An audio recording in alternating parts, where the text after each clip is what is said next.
नमो भगवते वासुदेवाय। श्रीमद्भागवत महापुराण पहला स्कंद 14वां अध्याय।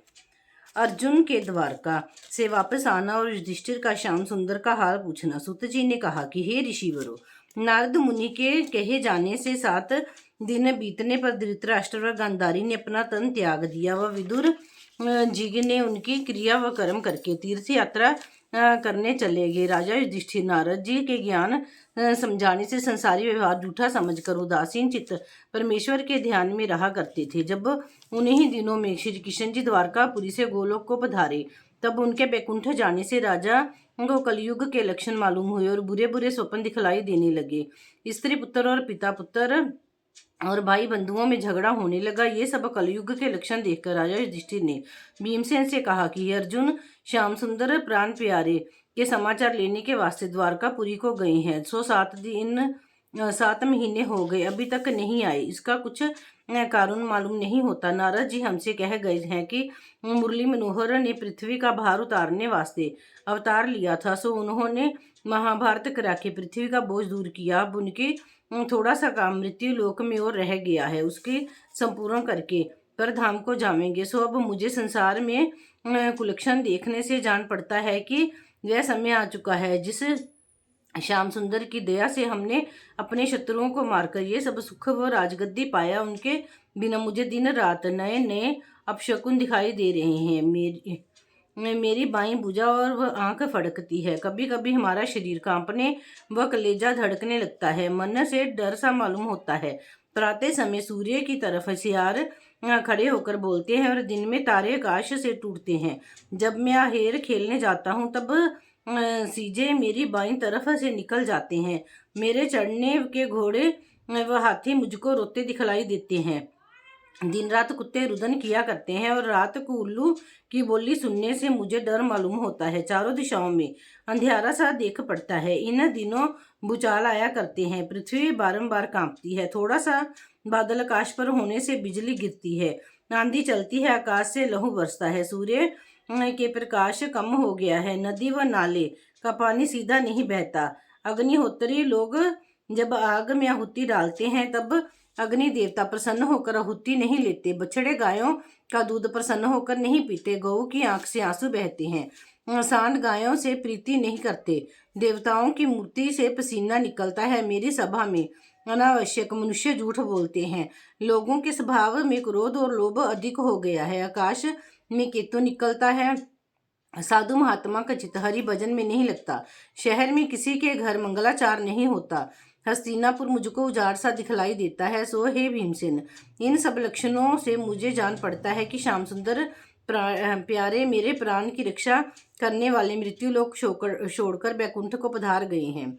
जिस समय राजा युधिष्ठिर बैठे हुए ऐसा सोच रहे थे, उसी समय अर्जुन द्वारका से आए और राजा के चरणों में प्रणाम करके उनके सामने उदासीन चित्त होकर हाथ जोड़कर खड़े हो गए। अर्जुन का ये हाल हुआ देख श्री कृष्ण जी ने बैकुंठ जाने के समय दारुक सारथी से अर्जुन को कहला भेजा था कि तुम द्वारकापुरी से सब विधवा स्त्रियों, लड़कों, बूढ़ों तथा यादवों की सब वस्तु हस्तिनापुर ले जाना। इसलिए अर्जुन सबको असबाब समेत द्वारकापुरी से अपने साथ लेकर हस्तिनापुर आ रहे थे।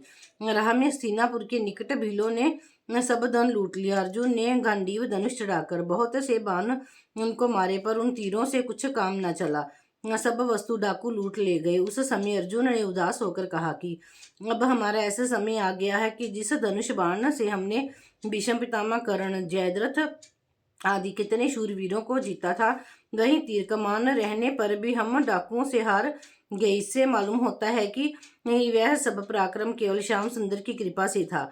अब श्रीद खम्बंजन मेरी रक्षा करने वाले नहीं है, इसीलिए मेरा सब बल वो तेज जाता रहा। यही चिंता करने से और मुरली मनोहर को बैकुंठ चले जाने से अर्जुन का मुख बहुत मलिन हो गया था। राजा युधिष्ठिर ने उनको उदास देखा। पूछा, हे अर्जुन, सब यदुवंशी नाना शूरसेन, वासुदेव, मामा देवकी, राजा उग्रसेन, अक्रूर, बलदेव जी, प्रद्युम्न और अनिरुद्धवर, चारु देशन, सब लड़के वाले, मुरली मनोहर, उद्धव भक्त और सब द्वारकावासी अच्छी तरह तो हैं। श्याम सुंदर मेरे प्राण प्यारे, जिन आदि पुरुष भगवान ने संसारी जीवों को मंगल करने के वास्ते यदुकुल में अवतार लिया है, सुधर्मा सभा में आनंद से तो हैं। हे अर्जुन, तुम बहुत उदास दिखलाई देते हो। तुम्हें कोई रोग तो नहीं हुआ? तुम बहुत दिनों तक द्वारका में रहे हो। तुम्हारा अपमान तो किसी ने नहीं किया, अथवा किसी सभा में तुम्हारा अनादर तो नहीं हुआ। क्या तुमने किसी को कोई वस्तु देने को कहा था सो नहीं दे सके? तुमने किसी ब्राह्मण व महात्मा का अपमान तो नहीं किया? क्या कोई भूखा तुम्हारे घर आया था, उसे तुमने भोजन नहीं दिया? अथवा कोई ब्राह्मण बालक, बूढ़ा, रोगी, स्त्री अथवा शत्रु के डर से तुम्हारी शरण में कोई आया और तुमने उसकी रक्षा नहीं की, इसीलिए तुम्हारा मुख उदास और मलिन है? अथवा तुमने रजस्वला स्त्री से भोग तो नहीं किया? किसी छोटे मनुष्य से लड़ाई में हार तो नहीं गए, जिससे तुम्हारा तेज जाता रहा? अच्छी चीज भोजन करते समय तुमने बूढ़े व बालक देखने वाले को उसमें से ना देकर अकेले तो नहीं खा लिया? अथवा श्याम सुंदर बिहारी मृत्यु लोक छोड़कर बैकुंठ धाम को तो नहीं पधारे, इसीलिए तो ये तुम्हारी गति हुई है? इसका हाल हमसे बतलाओ। 15वां अध्याय। अर्जुन का श्री कृष्ण चंद्र जी के अंतर्ध्यान होने का हाल, राजा युधिष्ठिर से कहना और परीक्षित को राजगद्दी पर बैठाकर द्रौपदी समेत पांचों भाई पांडवों का उत्तराखंड में चले जाना और मुरली मनोहर के ध्यान में अपना तन त्याग करना। सुत जी ने शौनकादिक ऋषिवरों से कहा कि अर्जुन ये सब बातें राजा युधिष्ठिर से सुनकर कुछ नहीं बोले, पर श्याम सुंदर के चरणों का ध्यान धरकर इतना रोए कि उन्होंने हिचकी पर श्याम सुंदर के चरणों का ध्यान धरकर इतना रोए कि उन्होंने हिचकी आने लगी। बात कहने की सामर्थ्य नहीं रही। कुछ देर बीते अर्जुन ने मन में धैर्य देकर राजा युधिष्ठिर से कहा, हे पृथ्वीनाथ, मैं क्या कहूँ। श्याम सुंदर बिहारी हमको छोड़कर अंतर्ध्यान हो गए। मैं उनको अपना भाई, मामा का बेटा जानता था। कदाचित हम लोग उन्हें परब्रह्म परमेश्वर जानकर उनकी सेवा करते तो भवसागर पार उतर कर आवागमन से छूट जाते, किंतु परमेश्वर की माया ऐसी प्रबल है जिसमें लिपटे रहने से हम लोगों ने उनको नहीं पहचाना। जिस तरह एक बेर चंद्रमा दक्ष प्रजापति के शाप से बहुत दिनों तक समुद्र में जाकर रहे थे, यह सब बात कोई जानते हैं कि चंद्रमा के पास अमृत रहता है और मछलियों, बड़े बड़े जलचर जीवों व मनुष्यों को खा जाने के डर से सदा अमृत पीने के वास्ते इच्छा रखती हैं और चाहती हैं कि हमको अमृत मिलता तो मरने का निर्भय होकर अमर रहती। सो चंद्रमा हजारों वर्षों तक मछलियों के साथ समुद्र में रहे। जिस तरह उन्होंने चंद्रमा को नहीं पहचाना, उनको समुद्र का एक जीव समझा, उसी तरह हम लोगों ने भी श्री कृष्ण जी को परब्रह्म ना जानकर यदुवंशी जाना। अब यह वह बात समझकर हमको बड़ा सोच होता है। देखो, मैं उन्हीं की सहायता से बड़े बड़े राजाओं, वीरों को महाभारत में मारकर ये समझता था कि अपने पराक्रम से इनको मारता हूँ। अब मुझे इस बात का विश्वास हुआ कि श्याम सुंदर की दया से मैंने सबको जीता है। जब यह मुझे यहाँ छोड़कर बैकुंठ को चले गए, तब से मेरा पराक्रम कुछ काम नहीं करता। देखो, मैं वही अर्जुन हूँ और वही धनुषबाण और वही मेरी भुजाएं, जिनसे मैंने महादेव, गंधर्व, इंद्र और मय नाम राक्षस को लड़ाई में जीता था। भीष्म पितामह, कर्ण और जयद्रथ आदि बड़े बड़े शूरवीरों को मारा और कैसे कैसे राजाओं को विजय करके यज्ञ करने के वास्ते द्रव्य लाया और अश्वत्थामा की मणि निकाल लिया था। सो अब यह शस्त्राधिक रहने पर भी एक श्याम सुंदर के बिना राह में डाकुओं से हार गया। वह लोग मुझे जीतकर सब धन और स्त्री आदि जो द्वारका से अपने साथ लाया था लूट ले गए, इसीलिए मैं उदास हूँ। जिस स्थान पर हमको विपत्ति पड़ती थी उसी जगह उनका सुदर्शन चक्र हमारी रक्षा करता था। अब उनके बिना किस तरह में प्रसन्न रहूं। जब महाभारत में कर्ण आदि वीरों ने अनेक प्रकार से मुझे मारने के वास्ते चाहा, तब मुरली मनोहर रथ हाँकते समय हमारे आगे खड़े हो गए और मुझे अपने पीछे रखकर मेरी रक्षा की। मुझको धैर्य देकर कहते थे, तुम मत डर, भीष्म व कर्ण आदि सब योद्धा मरे हुए हैं। उनकी कृपा से मेरे शरीर पर शस्त्र आदि का कोई घाव नहीं लगता था। जैसे कोई साधु महात्मा का शुभ चाहे हो तो परमेश्वर की दया से उसका कुछ नहीं बिगड़ता। श्याम सुंदर हमारे शत्रुओं का आयु बल अपनी दृष्टि से क्षीण कर जाते थे। जब लड़ते समय मैं कभी कभी उनसे खेद के साथ कहता था कि जल्दी जल्दी रथ क्यों नहीं हाँकते, तब वह दीनानाथ मुझे अपना भक्त और बालक जानकर कुछ बुरा नहीं मानते थे। हे राजन, मैं उन्हीं की दया और कृपा से बड़े बड़े प्रतापी राजाओं के सामने मत्स्य भेद कर द्रौपदी को स्वयंवर में से लाया और तुम्हारे मना करने पर भी उनका मन पाकर कौरवों के सन्मुख प्रकट हुआ था। जब दुर्वासा ऋषिवर ने कौरवों के भेजने से आदि रात को वन में जाकर हमसे भोजन मांगकर शाप देने की इच्छा से उस समय श्री कृष्ण जी दीनानाथ हम लोगों को अपना भक्त जानकर वहां आए और ऋषिवर के शाप से बचाकर उनसे आशीर्वाद दिलाया। ये बातें याद करके मेरी छाती शोक और चिंता से फटी जाती है। जैसे मुर्दे को कपड़े व गहने पहनाकर बैठा दिया जाए, वही हाल श्याम सुंदर के चले जाने से समझना चाहिए। हे पृथ्वीनाथ, मैं उनके साथ थाली में भोजन करके एक शैया पर सोता था और वह परब्रह्म नारायण होकर मेरा इतना आदर करते थे, सो कहो अब इस तरह से हमारी कौन रक्षा और सम्मान करेगा और किसके आश्रय व भरोसे पर हम उतना घमंड रखेंगे। जब श्री कृष्ण जी महाभारत करा के यहाँ से द्वारकापुरी को गए, तब उन्होंने मन में विचार किया कि ये सब यदुवंशी हमारे कुल में बड़े बलवान उत्पन्न हुए हैं। मेरे जाने के उपरांत उपद्रव न करके संसारी जीवों को बड़ा दुख देंगे, इसीलिए अपने सामने इन लोगों का भी नाश कर देना उचित है। पर अपने हाथ उनका मारना अधर्म समझकर दुर्वासा ऋषिवर से शाप दिलवा दिया। तब 56 करोड़ यदुवंशी इस तरह आपस में लड़ मर गए जिस तरह समुद्र में बड़े जीव छोटे जीवों को खा जाते हैं। सो हे धर्मराज, ये बात कहते हुए इसी समय मेरे प्राण शरीर से निकल जाते, पर श्याम सुंदर ने दारुक नाम सारथी से यह बात मुझे कहला भेजा था कि स्त्रियों, बालकों और बूढ़ों को द्वारका से हस्तिनापुर ले जाना और मेरे वियोग का शोक मत करना। हमने गीता में जो कुछ ज्ञान तुमको बतलाया है उसी के अनुसार शरीर को झूठा तथा चैतन्य आत्मा को सत्य जानकर संसारी माया मोह में मत लिपटना, वही ज्ञान समझकर मैंने संतोष किया है। नहीं तो अब तक मेरे प्राण निकल जाते। सो हे पृथ्वीनाथ, अब जीने का कुछ सुख नहीं है। अब इसी में भला है कि हम लोग भी अपना तन तपस्या में गला डालें। जब इतनी बात कहकर अर्जुन अति विलाप करके रुदन करने लगे, तब राजा युधिष्ठिर, भीमसेन आदि अपने भाइयों के साथ बड़े जोर से रोकर बोले, हे अर्जुन, हम लोग अब जीकर क्या करेंगे और यह राजपाट हमारा किस काम आवेगा।